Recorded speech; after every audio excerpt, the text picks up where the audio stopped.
Hello everybody, my name is Barry John and welcome back to Let's Play Tactical Breach Wizards. I have a co-breacher with me today and I will let him introduce himself. Hi, I'm Laylite. Hi Laylite. So I kinda recorded the previous set of missions at the wrong aspect ratio because I have multiple recording things going on and it's technical. I screwed up. I was missing about 1/4 of the screen on the left and right, and I didn't want to show that off to people. So Laylite and I are going to go back and we're going to replay the missions that we've just done as much as we can. But well, we are going to. We'll just keep that in mind going forward is all. Yeah. This is definitely a widescreen game, not getting too deep into the philosophical reads about it, but suffice to say, it's important that you have all the screen real estate that the game is supposed to have. Mm-hmm. Use defaults. I think it's okay. The team is just reminiscing about what happened after the fact. We'll get this all written down once things are less crazy. Mm-hmm. So, what does the level section, or these 3 levels introduce, are the confidence goals. Each level from here on out, for each of our wizards, will have a optional goal, which, if achieved, gives them, well, confidence. And confidence is what lets them wear fancy new duds. It's purely cosmetic, purely self-imposed challenge. There is absolutely no need to do it, but you can do it anyways because it's fun. Yeah, it's fun, and it can give you hints about how you can do things efficiently in this game. Mm-hmm. Everybody has different confidence goals, which reflects their sort of characterization. Zan here, for example, tends to prioritize everybody coming out of the mission intact, or as the game goes on, being more technical, setting things up ahead of time. Jen over here tends to reward either very fast play, clearing rooms as fast as possible, or basically throwing as many people out a window as possible. Or in this case, both. Mm-hmm. All right. We have... but Jen's thing is that she wants to defenestrate 2 hostiles with a Gale Grenade, which is this little guy right here on the left-hand side. So I'm just going to take a moment here to set that up. So it's around here where we start realizing that, there's a lot of resources to manage, sure, like your action points and your mana points and what order you do things in, but each character is able to get a lot done in one turn. Mm-hmm. So moving Jen over here puts her in a position, because you see the Gale Grenade here doesn't actually have the little action point cost, so she can just do that right now, and it won't affect her ability to perform any more actions this turn, but she can only use it once per encounter with the little 1 here. So, still, in a tactics game, a free action once is usually pretty good, especially when you can do this with it. Yeah, so the Gale Grenade, in the central square where you target it, it does nothing. But each of the adjacent squares gets knockback. So you're not aiming at somebody, you're aiming beside somebody to throw them out the window. And then Jen here can shoot you. And Zan go right here. So last time we discussed a lot of different possible trade-offs here, some subtle aspects with how far Zan can move up so that he can get closer to the door, versus there's that blue case over there. Mm-hmm. The case is a case of if person who is standing next to it, here I'll just rewind for a second, they have the ability to grab intel, which adds mana. Everybody has 5 points of mana they can store, and they start each mission with 1 point. This is basically a way to recharge your abilities in the middle of a fight or power up for a larger shot. Managing your resources is, well, fairly important here. And 3 bolt burst on you. And take cover. I think what I'm going to do is I'm going to, assuming Leylight hasn't deleted his previous audio yet, I'll Not do. At all. Excellent. If you guys want Leylight and I really discussing all this stuff in far more detail, instead of us trying to repeat everything again and screwing it up, I'll do that as a bonus video for just how much work goes into making these sorts of plots. Yeah, there's a lot of angles to consider. I guess I'll phrase it that way. Mm-hmm. But you'll notice, I just want to point out here, Jen, when I hover over the take cover action, you see the line that pops up there. Anybody in front of that, or basically in front of that line, can't hit her. That makes sense, yeah. So if they're a knight's move away, then they can't reach her, but if they're diagonally across the corner, which is a little bit more obvious from some other angles, yeah, like just being diagonal on a desk won't give you proper cover, because they can just reach around that and shoot you. Yeah, because you can see how the line is on the other side of the desk and not beside it. Yeah, that's a good way of showing it. Alright. Jen can run up here. Oh, that is actually minorly interesting. Yeah, the tracker in the back who came out the door, they ran the other way that time. So there is a little bit of randomness to that.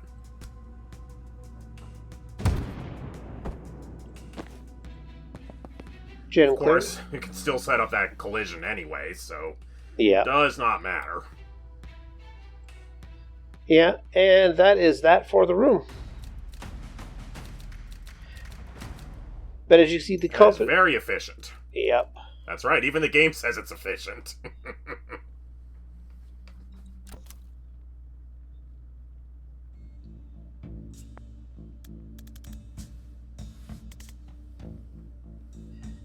Well, our evidence-full guys here are blue. It is evidence. No, I mean, it is evidence, but yeah, those are like file boxes, not like those things you see in labs that the little pipettes go into. Mm-hmm. And vials.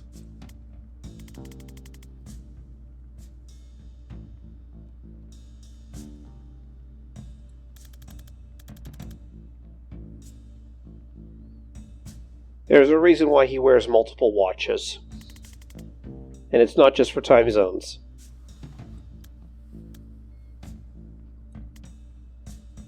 So they're going to have to... Well, the man with one watch isn't quite sure what time it is. The man with 2 watches definitely isn't sure at all. Mm-hmm. But 3 watches, he's pretty sure what time it is. Yep. So we have here a case of Zan letting a single teammate perform 2 actions in 1 turn, and for Jen, dealing with everybody in 1 turn. Couldn't really complete Jen's goal in the first pass through here, but Zan's depends on use of, where did I see it here? The time bomb. Time boost. Yeah. You can throw it. Basically, Zan gives up his action, or gives up something of his in order to give somebody else an extra action. It's a way of converting 1 blue into 1 orange. For somebody else. 1 orange somewhere else. Mm-hmm. This also is the point where you can do your own alternate breach locations. And you don't have to, but it can help set things up. So we have Grenadiers and regular shooter guys. Now, much to Barry John's consternation, take a look at those Grenadiers. They're hunkering down under cover. Yeah, so all the rules about, not basically in order to shoot this grenadier, I have to be standing in this tile or behind it. If I'm standing here, can't shoot him because he's undercover. You could also, I guess, chain lightning and so hit him from behind. Then there would be a nice clean angle on him. Yeah. We're done. Alright. So to be clear, getting another, like, one teammate to do 2 actions, Zan's goal is pretty straightforward. Jen's, takes some pretty specific upgrades and just a lot of futzing around. So I would not recommend trying to do that on a first playthrough. It's hard. Here. Let's just breach here. Actually, wait a sec. That said, I think it is probably a good thing that they are introducing at least a few like confidence goals to kind of underline that goal that, yes, these are extremely hard and we don't expect first-time players to do that. So having 1 or 2 of those that fit that description is probably a good thing. I'm going to try something silly here. Nope, I need to rewind. Throw you there. Well, let's see if it works or not. Alright, so chain bolt. Now, this is one of the reasons why I grabbed the 3 chain bolt option here. Yeah, there we go. Pinball. Pinball, like... Oh, no, can't hit you because the chain hits you. But behind cover. Yep, so I'll have to cancel. And then chain bolt you first.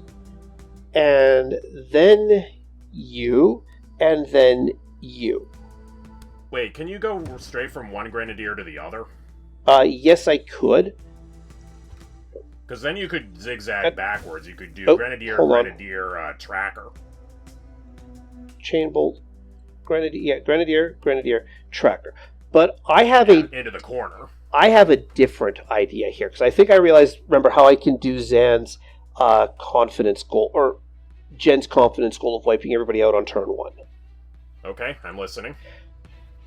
Chain bolt, you.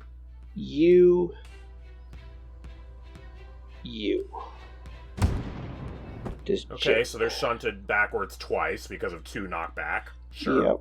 Yep. Zan grabs the intel. He has line of sight on her because she's all the way in that corner, but still visible. Shoot, not... Damn it, no, didn't work. Now, moving is still only something they can do once per turn, so giving her an extra action only lets her do another orange thing, not move again. Yeah, because my thought was... Hold on. And she doesn't have 2 mana because she didn't seal the door or grab the intel. She could have stood upwards of the intel desk to grab that for 1 more mana, though, if you think that'll make a difference. No, it's positioning here. Because my plan was Jen runs up here, hits you. Zan gives her an extra action. She then bounces a chain lightning off of this guy again, but in such an angle that he hits the wall, hopefully. Okay, that means that Zan would have to have line of sight on that reinforcement door on the right, though, the one with the 3 over it. Well, I guess they both have 3 over it. But if Zan... The one that's currently upright. But if Zan stands here, he can shoot this guy out of the corner, give Jen the predictive... Should have been able... I need to check... Question. This actually isn't something that came up last time, but might be relevant this time. Can Zan give Jen a time boost before she has used her action? So I was stock up 2 actions. About to check that out, because I don't remember being able to do that. Okay. Jen... It does say 2 actions. Yeah, and now her move says 1 use per turn. She does have 2 actions now, so breach here. Zan, go there. Grab intel. Shoot you. Predictive bolt that direction. Jen. Oh, there you go. Now go there. Seal the door. Chain bolt, you.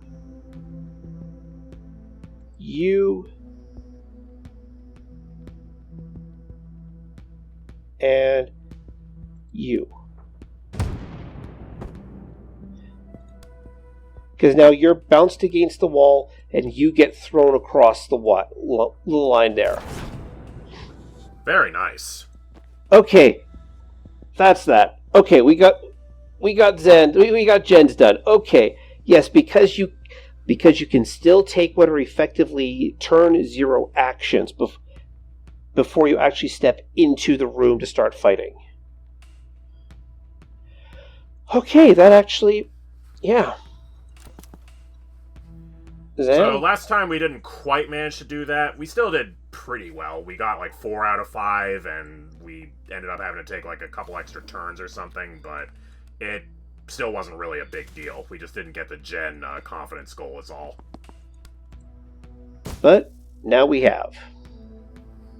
There we go.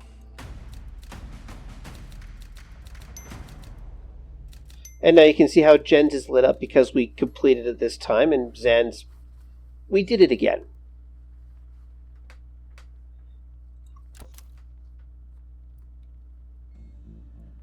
So things start getting pretty complicated, but again, like, we can combine a lot of things, and using the amazing power of this engine and the, like, forward and backwardsing and undoing as much as you want, you can really just try out a whole bunch of things and see if they work or not. Mm-hmm.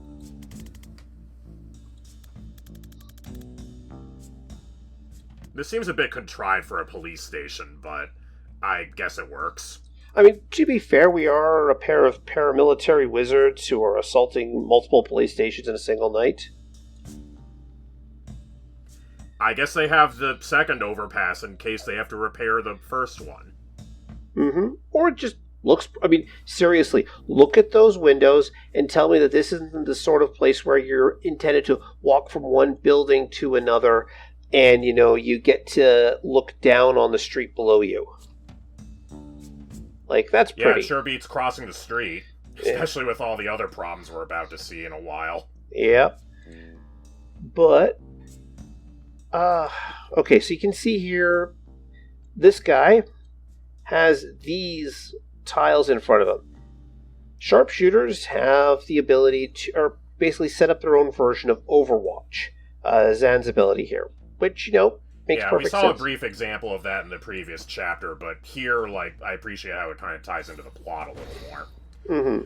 So, we kind of had, like, with regards to the windows, we kind of had, like, lip service towards, like, oh yeah, they're not really obstacles in a sense. You can push enemies through them. They aren't really there. But this map just really drills it in that, no, those windows are not really there. You can see and fire through them. And you, for once, get to kind of have the range advantage on a lot of these enemies, because all the melee and, like, the sharpshooter are in front, and most of the gun guys are in the back. Mm-hmm. Now, Zan's ability is, or confidence goal, is to predictive bolt before the 4C phase, which is basically set things up so that on your turn, he gets to see an enemy and shoot them in the face. Jen is to defenestrate 3 hostiles in one turn, and is one of the reasons, yet another reason, why I picked up the hit 3 targets with her chain lightning ability, because it's just that good. It's both good and fun. Yeah. Alright, step 1. Zan, please remove the sniper from the building. Thank you.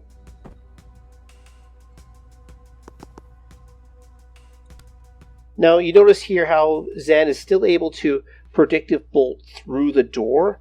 It's telling you that, yes, you can still aim in this direction, but there's nothing there to shoot. Nothing there to shoot. Yet. Mm-hmm. Also, I don't know if you guys noticed, but Zan had an idle animation where he took his hands off the gun and, you know, moved off to one side, but the gun stayed floating. And that wasn't an animation error. It's because he's a wizard. Alright, so Jen can run up here and use the door, which then opens up that door, and unlike Gunpoint... It's a good thing that was a holographic door, since that just opened through Zan. Yeah, this isn't Gunpoint. I don't get to beat up people by rapidly opening and closing doors on them. But we still have to deal with Jen's defenestrate 3 hostiles in one turn. In the video that had technical difficulties, Leylight and I really went through a bunch of options to try and figure out the best way to do this. It turns out that when you have a whole lot of knockback and 3 enemies that are standing kind of close to windows, you can make some miracles happen. Mm-hmm. The thing is, you'll see how this guy is just going to be shown as being knocked out the window here. And this guy gets... the first tile of knockback goes diagonally, and then the second one, in the case of the game being nice to you, a diagonal knockback counts as enough knockback to go through the window, instead of kind of like awkwardly into the divider. And this guy, unfortunately, doesn't go through the window, but he's standing beside one. He's got friends back here. So the question then becomes, how do we get our third knockback? Well, the answer to that is actually pretty simple. We have a second action we can take this turn. Well, a second item we can do that also knocks back. So just going to hit you first, hit you, and then hit you. That knocks 2 people out the windows, and then we just Gale Grenade you for 3. You gotta love the diagonals on this map. That is what really, got me interested in the demo, is when I got to this part and saw, what kinds of angles you can get on this kind of thing. Especially with the chain lightning. So I think that's that for this turn. We've got both confidence goals done, and it's just mop up at this point. In the turn... So, Zan's got to run over here. He can shoot you. Actually, hold on, I'm just going to check something. Breach. Can he shoot the gunner that's standing in the next room over? Nope, these guys... This guy here? Not sharpshooter, the tracker, Vega. Can he shoot Vega? No, because if you have a look at his... the wall's in the way. Yeah. So he can shoot you, not a problem. So armor on melee guys. Incoming direct damage is reduced by this much. So it plays sort of by XCOM 2 rules, and it's a damage reduction modifier, not extra health. However, it doesn't apply... However, doesn't affect damage taken from hitting walls, so no matter how much armor he's got, it's not going to protect him from a concussion. Yeah, blunt force trauma is its own thing. Now, if I wanted to get fancy, Zan could set up a predictive bolt here, and this guy would run forward to try and hit Jen and then get shot by the predictive bolt, but we're just going to shoot him. That's probably the more merciful option, all told, compared to shooting him in multiple different timelines. Alright,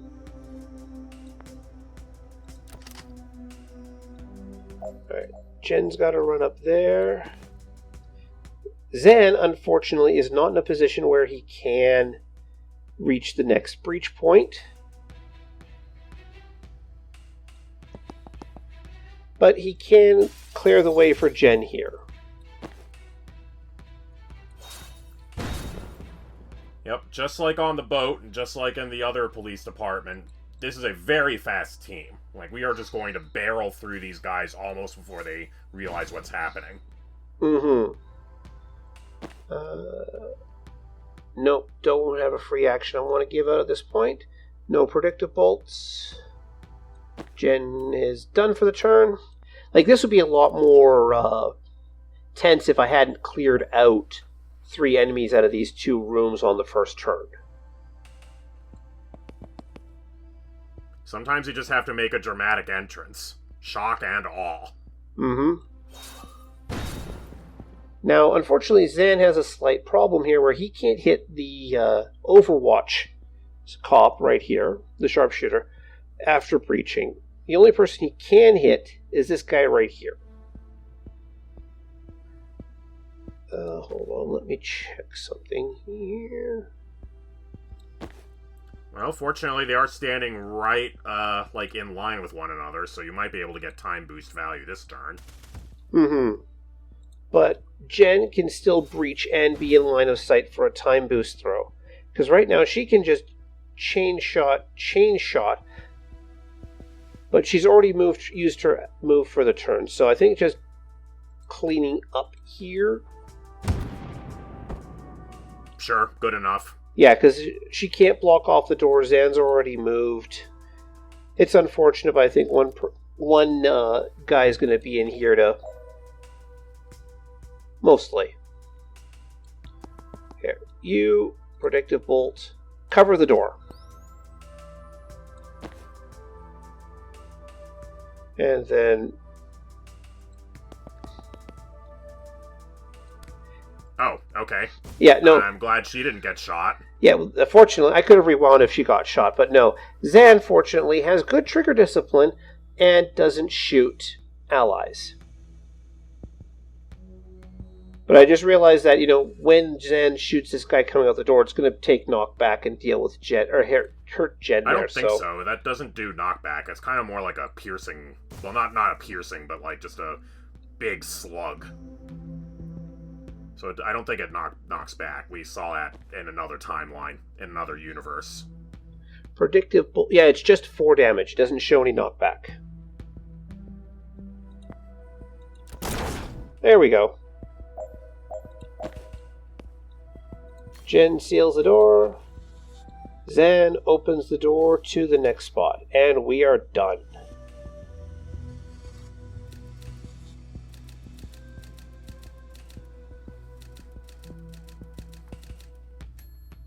There we go. Reinforcements blocked. Defenestrations 4. 13 unconscious enemies.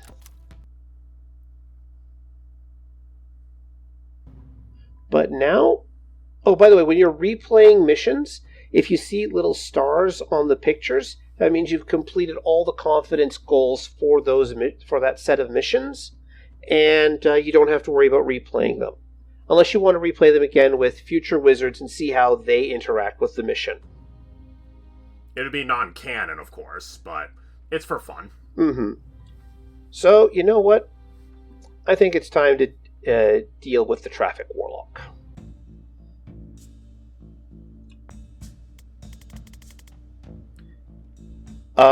Okay, we have a cutscene got skipped. It's going to have to be in the previous video. Shit.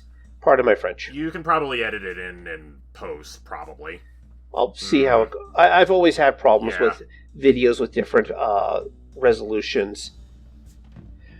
Okay, but Liv's team is... But basically, for... quickly summarize, we got to see... Liv pulled out the broom on her back. Her and Zan tracked down, or came up over here and went, wait a second, why are they burning all this stuff? Actually, that's a lot. Why do they even have this much stuff to begin with? Yeah.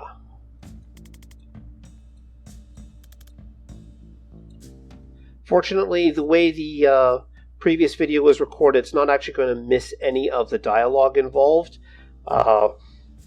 I will have to... Yeah, why do they even have this much mana? Yeah. Aren't they supposed to be destroying it?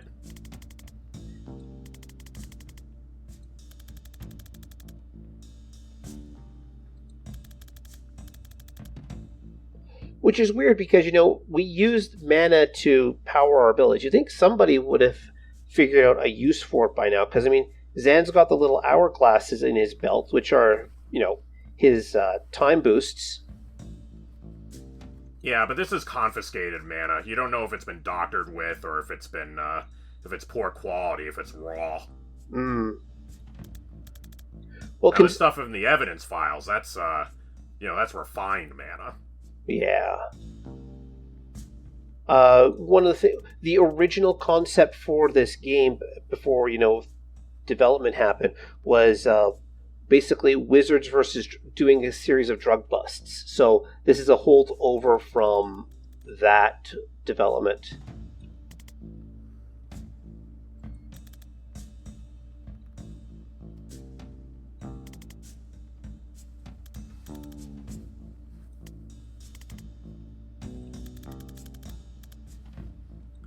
Think flambe, not charcoal.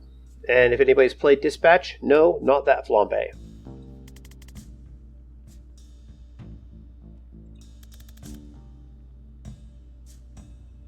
Oh my god. Ugh, that's Steve. We have to do it again. Yeah, we have. Probably not. Well, do you think we can dodge traffic to shoot this guy in the face? Or do you think we should do this in our sleep?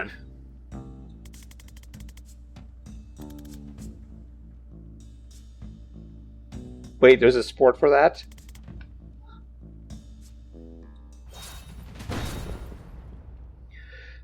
Alright, so, behold, Steve Clark, Traffic Warlock. Steve is the boss for the first act, and like many bosses, he has a few gimmicks. First of all, he has a special AI coding.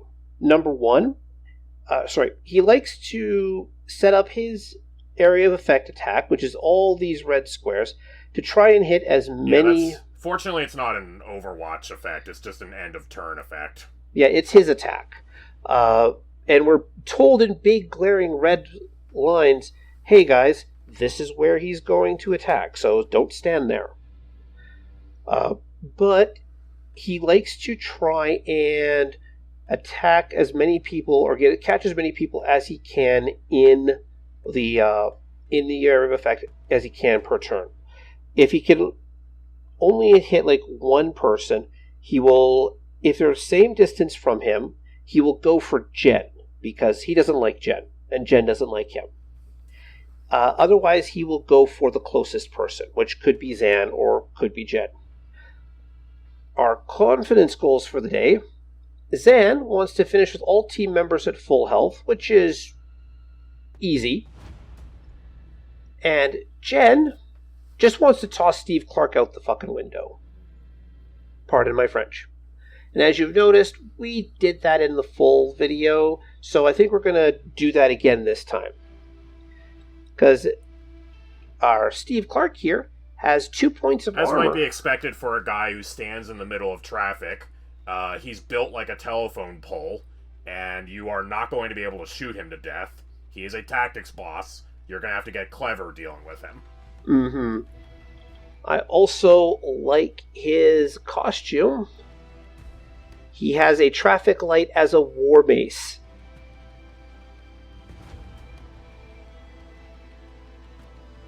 Because these costumes have a lot of detail when you get down to it. So, He is not a man you want to cross. No, not at all. Wait for the signals. Alright, so... our goal for Steve here is to knock him out either this window or this window. And to do that on turn... We can't do that on turn 1. It's usually done on turn 2. Because we need to try and push him in such a manner that he is 2 tiles away from a window when at the end of this turn, so that we can set him up and knock him out on the next turn. Yeah, we're reasonably good at knocking people 2 tiles in arbitrary directions, not so much 3. Mm-hmm. But I'm going to save the Gale Grenade for now, because don't need to really... Yeah, you'll notice there that Zan didn't actually deal damage to him, because his 1 damage, 1 impact didn't actually get through his armor.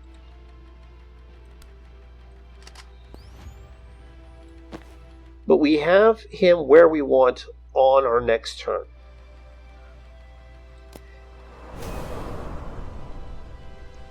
And there's the boss attack.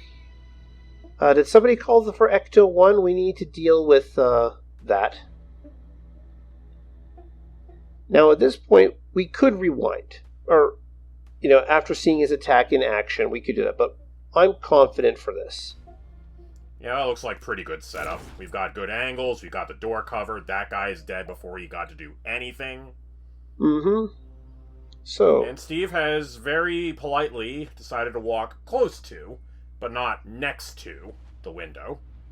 So, just going to go here, seal the door, Nope, I don't want to do that because... Yeah, that is not a diagonal angle. That's past the 45-degree line. So that counts as a orthogonal push upwards into the wall. But fortunately, Jen has the Gale Grenade, which is off-center pushing.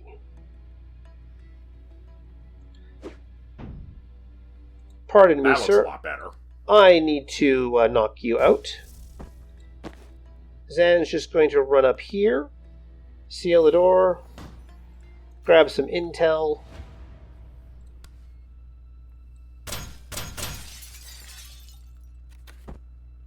Dun dun dun dun. And if you don't watch the previous video, or the optional video, Leylite pointed out that the AI bosses, like the actual boss fights in this game, the programmers wound up adding an extra line of priority to their AI where they won't choose to stand in front of a window because windows are instant kills. It was very polite of Jen to let Zan do the honors there. True. Well, she's a good friend to Zan. You know, she doesn't care who knocks Steve out the window, just as long as Steve gets knocked out the window. Alright, well, we made good time. There isn't even anyone at the back door yet. But unfortunately, we don't have enough move to get to the door there at the end. So we're just going to... Not without using a static blast, I guess. Somehow. No. But it's just a case... This'll have to do. Yeah, because he's set up to clear that door. Oh. And seal the door. There we go. Done and done. Yep.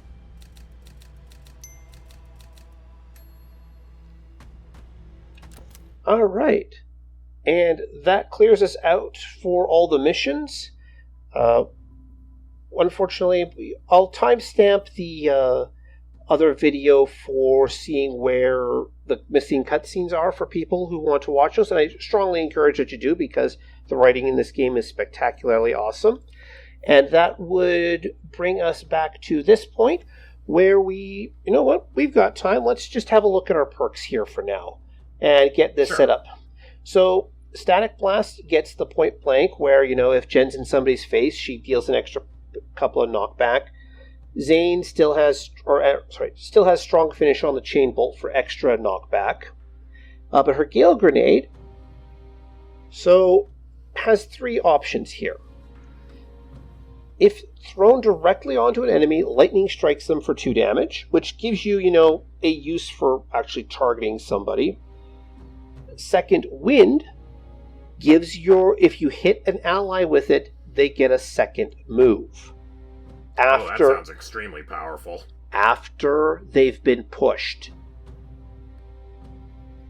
So you can use the Gale Grenade to push somebody and give them an extra move for that extra square of movement. She is literally the wind beneath somebody's wings. The wind beneath their wings. You could also just use them twice. I mean, just having pushes on 2 different turns is pretty handy too. Yeah, and in a game like this, multiple uses of consumables is always a good option, but what would you like to go with, Leylite? Well, that is a good question. The demo ends after you beat Steve the Warlock, so I'm completely blind from this point forward. But I feel like just upgrading the basics is usually pretty good. I think having an extra option for Static Blast at point blank can be pretty handy, and might cover Jen for situations where she's otherwise kind of bad at enemies being right up in her face. Mm-hmm. And if she can't, chain bolt them to deal with them, because chain bolt only deals 2 knockback. Yeah, like once we run out of chain bolts and Gale Grenades, she won't be as useful for, head-on conflict, so Static Blast might still be able to give her some tactical options she didn't have before. Yeah, and this... I mean, all of these will, but... Yeah, but this brings her up to 4 knockback at point-blank range, and that's a lot. That's armor-piercing damage, too. Mm-hmm. And that's, send people halfway across the map type deal. Yeah, send them flying. But, oh, shoot. Oh, Jen doesn't actually have the point because she didn't actually level up. Ah. Zan's leveling up. Is that. Shoot. Don't worry. It was a good talk. It was a good talk. So Zan here, his 3-bolt burst can go from 1 damage, 1 knockback to 2 damage, 1 knockback. Well, that is double damage, but at the same time, we've seen plenty of enemies that are not really going to care that much about us doing 1 damage to them, or 0 even. Yep. But supportive fire. He gets to tag team people. He gets to... his supportive fire is once per turn, a teammate uses their basic attack, so if Jen hits somebody with a static blast, and Zan has... then in range of Zan. Well, range isn't important for this game. It's line of sight. Yeah, line of sight, I mean. And yeah, they'll have line of sight, and then Zan will, after Jen has hit them, go, oh, I have line of sight on you. Tap, tap, tap. And throw in his own little extra damage and knockback. That sounds tricky to use, but also pretty powerful. And then we've got might as well cover the predictable upgrades. So conviction. Basically, it's reuse. If you can... Alright, if you can manage to do that during the player phase, that's pretty good. Mm-hmm. If the shot fires on your turn, gain extra mana. So that is very, very useful, but it is definitely... I'm going to say straight up, that is more of a mid to late game upgrade after he unlocks more of his abilities that require mana. Sure. But so I'm going to... Supportive Fire right here is probably the most powerful ability Zan has. Because that ability... Yeah, I would probably go for either +1 damage or Supportive Fire. I usually in games like this, I try and take the straightforward option for a first playthrough, and then just kind of play around with the, really complicated to use but higher payoff abilities on a second playthrough or something. Mm-hmm. And to be fair, I'm telling my brain here. Basically, the Supportive Fire references the fact that Zan, I keep saying Zane for some reason. Zan is a team player. He will always be there to support his team. And honestly, the +1 damage is just +1 damage. But the Supportive Fire is damage and knockback, which can turn into, sending somebody out the window. It's not just... It's a separate action, but because this is a tactics game, a separate extra action is often better than, one action being minorly better. Mm-hmm. It's +50%, +100%, effectively. Well, it's +100%, because it goes from 1 to 2. Mm-hmm. But Supportive Fire could activate multiple times in one turn. Well, so you will get higher damage output from Supportive Fire if you can line everything up. And this being a tactics game, you would certainly hope you could. Yeah. And so I'm just going to grab Supportive Fire then, because he's a team player. And that unlocks Supportive Fire too for later, which is nice. No limit to the number of times it can trigger per turn. This ability breaks the game. Oh, not quite. Okay, looking forward to it. But just going to confirm that. Oh, and by the way, if you ever feel guilty, you can refund your ability and try again. Yeah, I mean, there's no wrong answer, really. You just take your ability and then you just try and use it as best you can, and as long as you're not, going for an extremely hard confidence goal, you'll probably be fine. Yeah. Yeah, I agree. I didn't like that guy either. He was too Neon Dayglow. Well, he was on the take, clearly. That might explain quite a bit. Mm-hmm. And there's a difference between, hassling some no-name PI on your day job versus, oh yeah, Liv Kennedy, the most terrifying woman in the world, wants me to do a thing. To be fair, I think Liv Kennedy could threaten just about anybody in the world. Yeah.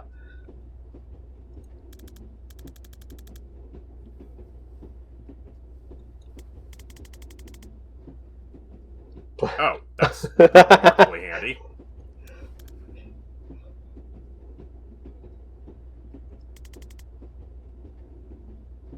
Yeah, blood's pretty good. Mm-hmm.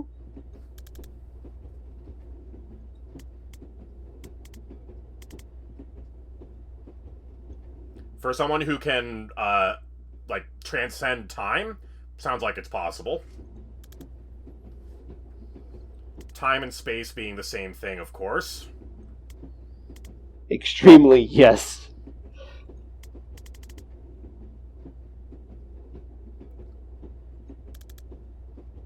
Or you could just take a car. Yeah, that would do it too. I mean, yes, magic helps with moving fast, but so does technology. I mean, they're on a subway right now. Get to the chopper! Get to the chopper!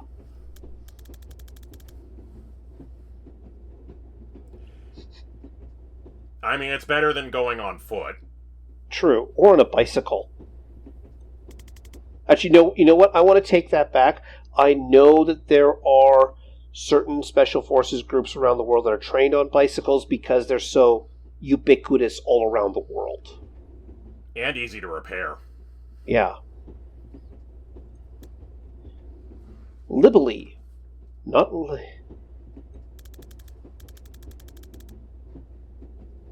Oh, yeah, of course.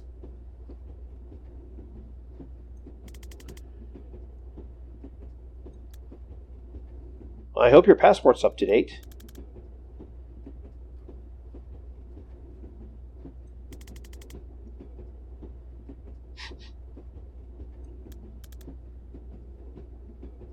Jen, don't you have a place to stay?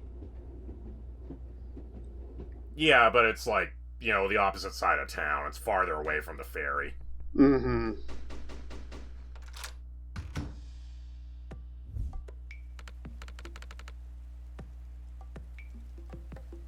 She seems nice. Oh, yeah.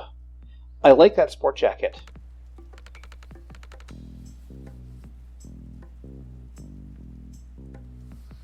Actually, I think it's lovely, Miss Vesker. Never insult your hostess. I can't tell if the picture back here is Zan or Zan's dad. That's a tricky one, because I think he did mention he was with the paramilitary unit for the Navy, so that could be his formal outfit. Yeah, he was a Navy SEER. Ah. What's stronger than brandy?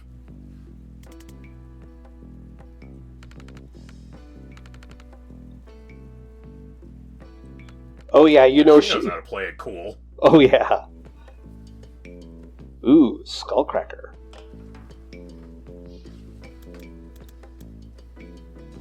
Yeah, you know this is a cool grandma. I mean, look at that pipe.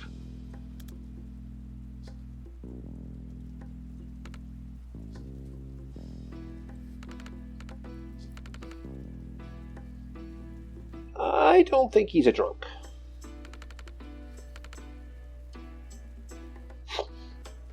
I mean, Zan's made of tough stuff. You have to assume he came from tough stuff too. Oh yeah.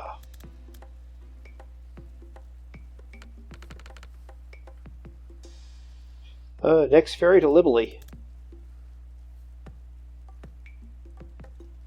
I like the fact that Grandma doesn't even comment the fact that they're both armed. And they've got the big board over there. Yeah. But they're busy. To be fair, she could be, approving of her son getting involved in arts and crafts.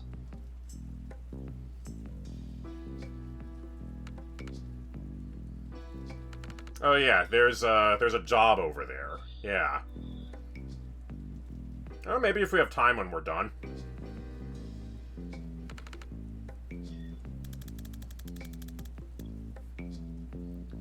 Yeah, there is that.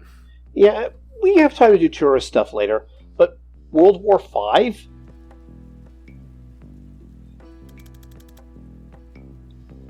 No, there's always time for a museum.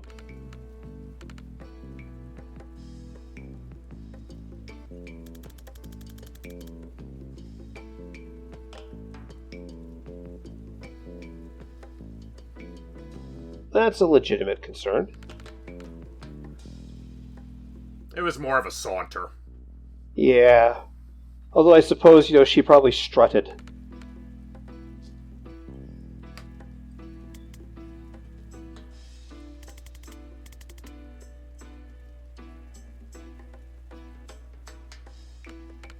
That sounds like a long story. Well, I mean... It's an origin story. Yeah. Zad winces.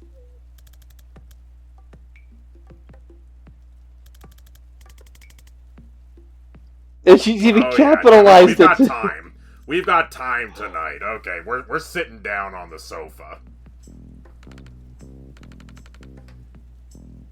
Oh, you called it. Yeah, there it is. Mm-hmm.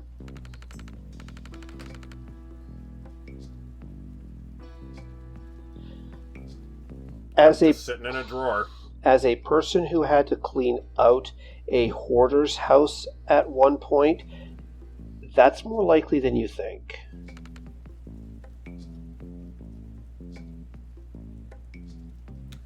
I offered to help with the organizing side of things.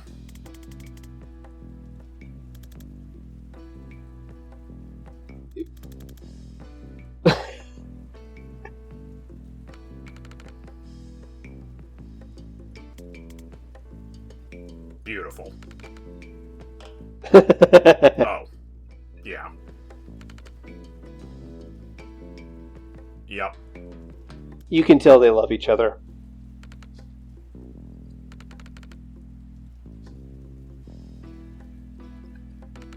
Not her, though. Nope.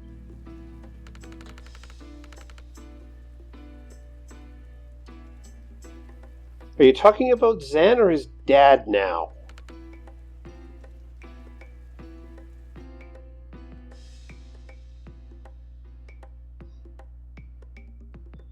All right.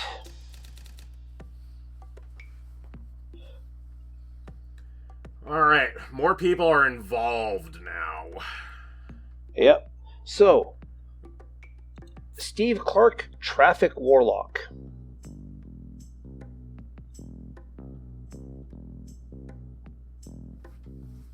May or may not be, knowledgeable about what's going on.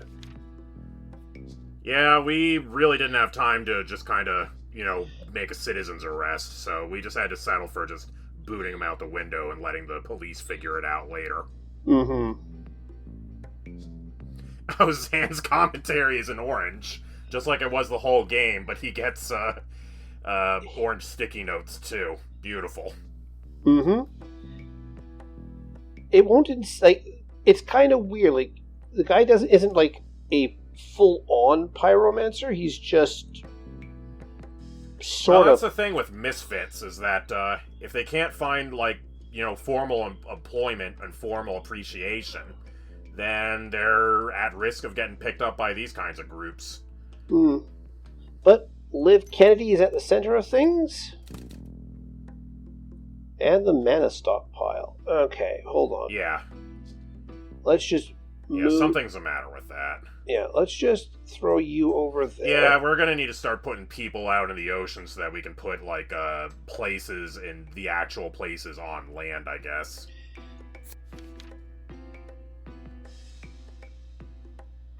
Well...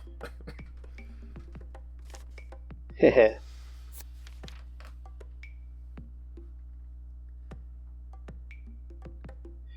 So yeah, they're still keeping a track of where they've been. Makes sense. And because their locations... Yeah, you gotta draw the dotted line on the map with, the little airplane on it. Do. Exactly. billions burned. Like, that's not an insignificant. Yeah, there it is. Yeah, street mana.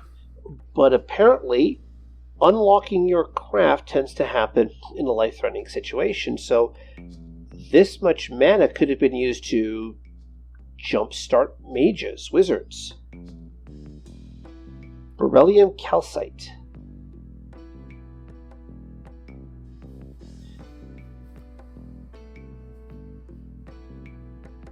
But yeah, it's street mana, beryllium.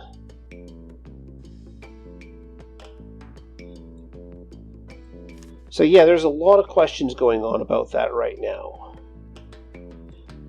Well, I guess they must have destroyed it because they didn't want someone else to have it. Because they clearly weren't trying to actually burn down the actual police department. They would have taken the more lethal pyromancer with them if that's what they wanted. True. Well, which tells me that Liv is actually still concerned about collateral damage. She's still a professional at what she's doing. Yeah, you don't start World War V until you're good and ready. Yeah. Yeah, somewhere around there. Well, to be fair, like, if they're heading from Ma's place to there, even... Yeah, you want to take the diagonal shortcut. I was going to say, like, even a 5-degree offset could be, they have an area. They can get closer. Yeah, then they can just look around for the nondescript warehouse building that has barbed wire fence. Yeah, let's just move Dessa Banks. Nothing's changed about her, but Dessa has been taken to the black site.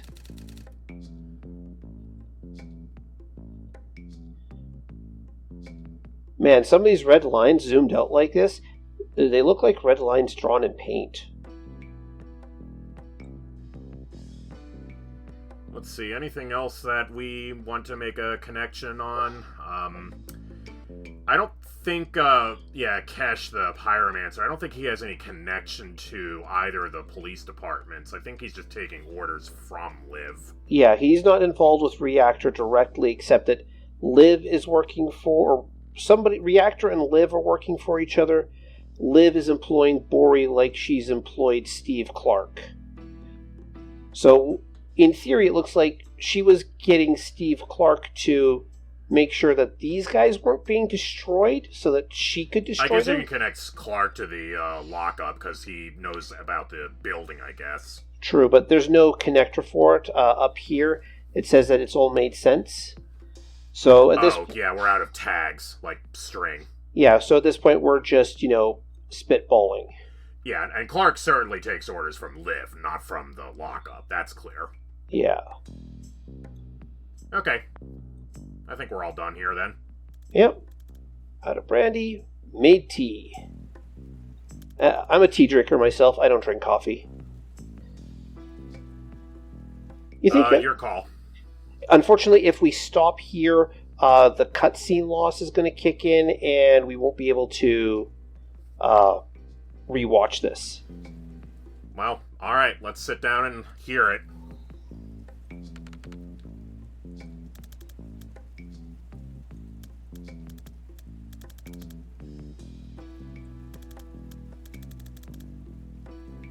Sure, we all know that diplomats and ambassadors need protection. Yeah, especially when they're dressed in yellow. The FNG. Not the blinking red light. Oh no. Oh yes.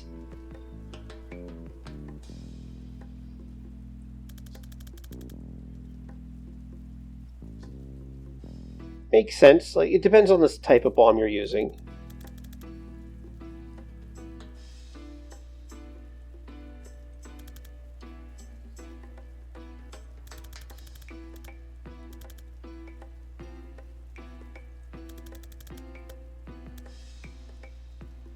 And this is how Zane sees his ability in action. He sees what happens when he makes a choice, and then he can decide if he wants to keep that choice or not. And he figured this out by basically spontaneously disarming a bomb.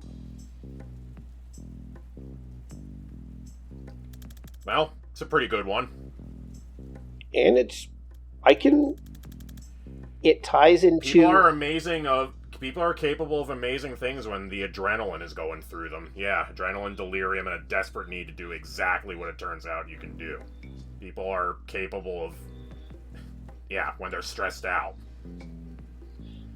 So, yeah, don't worry. Once we click move on, that'll end the conversation, so we can go through these. It sounds like they didn't put the on Bonda's fusel. There's more important things to do with that. Yeah, that's also fair.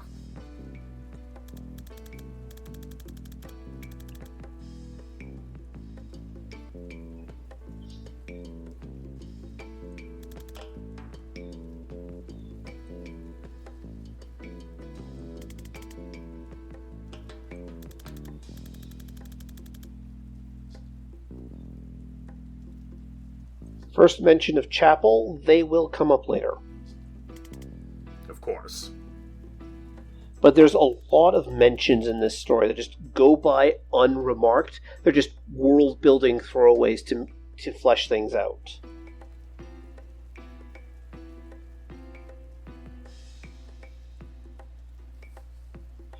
So yeah, the driver was sitting right above the bomb.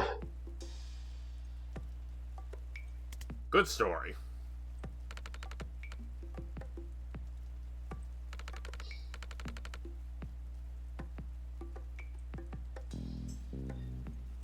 Oh, no.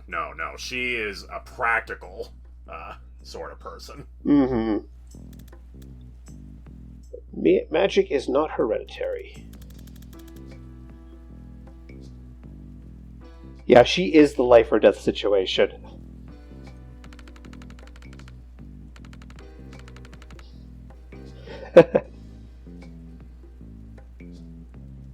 We've all known drivers like that.